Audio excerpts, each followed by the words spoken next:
सत्यमेव जयते न्यूज.com।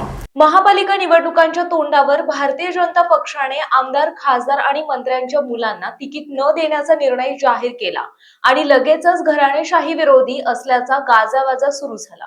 मात्र या निर्णयाकडे बारकाईने पाहिलं तर एक गोष्ट स्पष्ट होते, हा निर्णय घराणेशाही संपवण्यासाठी नाही तर घराणेशाही कंट्रोल करण्यासाठी आहे। भारतीय जनता पक्षाने घेतलेला हा निर्णय वरवर पाहता शिस्तीचा आणि नैतिकतेचा वाटतो, पण प्रत्यक्षात तो सिलेक्टिव्ह आहे। काही नेत्यांच्या मुलांना माघार घ्यायला लावली जाते, तर काही ठिकाणी अपवाद ठेवले जातात।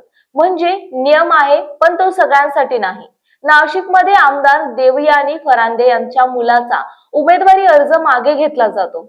हा पक्षशिस्तीचा दाखला म्हणून मानला जातो। यातून एक स्पष्ट संदेश जातो, तो म्हणजे पक्ष घराणेशाही नाकारत नाही, ती फक्त कुणाची आणि कुठे असावी ते ठरवतो।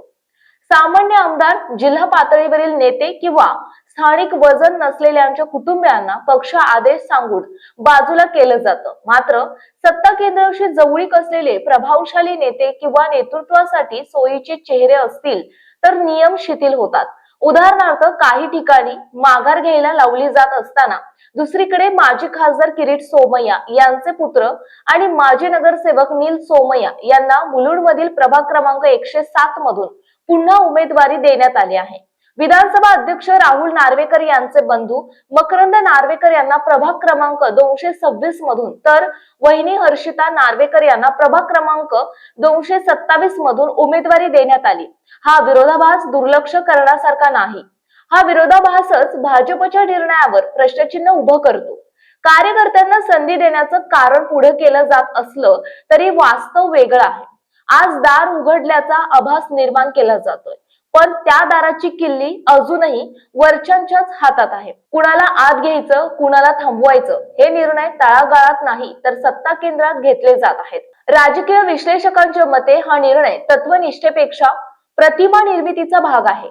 निवडणुकीच्या काळात घराणेशाही विरोधी भूमिका घेतल्याने भाजपला नैतिक वरचढपणा मिळतो। खासदार धनंजय महाडिक यांनीही पक्षाचा आदेश आम्हाला मान्य आहे असं सांगत निर्णयाचं समर्थन केलं। मात्र हेच निकष निवडणुका संपल्यानंतर कितपत टिकतील याबाबत शंका व्यक्त केली जात आहे।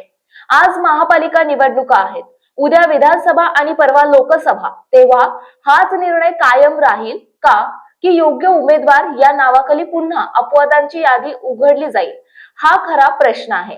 सत्यमेव जयते न्यूज.com चा थेट निष्कर्ष, भाजप घराणेशाही संपवत नाही, ती घराणेशाहीचं व्यवस्थापन करते। नियम सर्वांसाठी नसतील, अपवाद ठराविकांसाठी असतील, तर तो निर्णय क्रांतिकारी नाही, तो केवळ सत्तेची गणित जपणारा असतो। आणि म्हणूनच हा मुद्दा फक्त निर्णयाचा नाही, तो राजकीय प्रामाणिकतेचा आहे।